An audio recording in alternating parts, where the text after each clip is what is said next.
जिस तरह से 10 साल मोदी हुकूमत और बीजेपी की सरकार के दौर में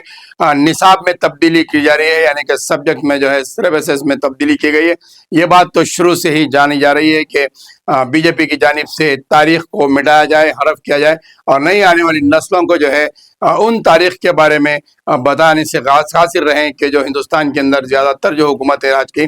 जिसकी मिसाल है 7th के सिलेबस में NCERT की जानिब से जो है तकरीबन तब्दीलियाँ की गई हैं और मुगलिया सल्तनत और दिल्ली सुल्तान की हुकूमतों का सब्जेक्ट जो चैप्टर था उसे हटा दिया गया है। इसकी जगह कदीम तारीख़ हिंदुस्तान का आर्य और मौर्य डायनेस्टी को शामिल किया गया है, तो वहीं पर कल्चर को बताया गया है और मज़हब और रसूमात के लिए उसमें ऐड किया गया है। यानी कि अब अंदाज़ा कीजिए कि 7वीं जमात के जो तलबा होते हैं उनकी उम्र तकरीबन 10 से 11 साल के अंदर की होती है। इतनी कम उम्र और कोहली जहनों के अंदर ही तारीख को बदल कर बताया जा रहा है। ये बात सही है कि हिंदुस्तान के अंदर मुख्तलिफ जो है राजाओं ने हुकूमत की, बादशाहों ने हुकूमत की है। मुग़ल सल्तनत तो 1000 बरस तक मुग़लों ने राज किया है, तो वहीं पर सुल्तान डायनेस्टी भी हुकूमत की है, तो अंग्रेज़ों ने भी 200 साल तक हुकूमत की है।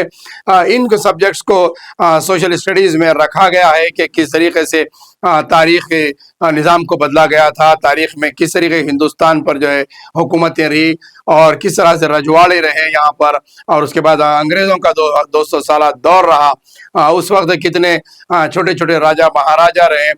ज़्यादातर मुग़लिया सल्तनत हुकूमत जो है शुमाली इलाक़ों में रही, तो दक्कन की तरफ जो है काकतिया डायनास्टी रही, मराठा हुकूमत रही और उसी तरीके से निज़ाम की हुकूमत रही। मैसूर है और मध्य प्रदेश है, फिर बंगाल में बंगाल के राजाओं की हुकूमत रही। तो इन हुकूमतों की तरफ से जो है तारीख़ में बताया गया है और हिंदुस्तान की तारीख़ से नस्लों को वाकिफ़ करवाया गया है। लेकिन बीजेपी की दौरे हुकूमत के अंदर अब बताया ये जा रहा है कि जो है तकरीबन तारीख़ बदली जा रही है और नई नस्लों को, आने वाले बच्चों को जो है इस किस्म की तालीम से वाकिफ़ करवाया जा रहा है और तारीख़ इस तरीके की बताई जा रही है कि हिंदुस्तान के अंदर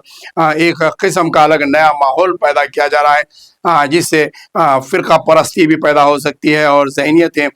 बदली जा रही है। आने वाले मुल्क का मुस्तक़बिल अगर इस तरीके से निसाबों को तब्दील कर दिया जाएगा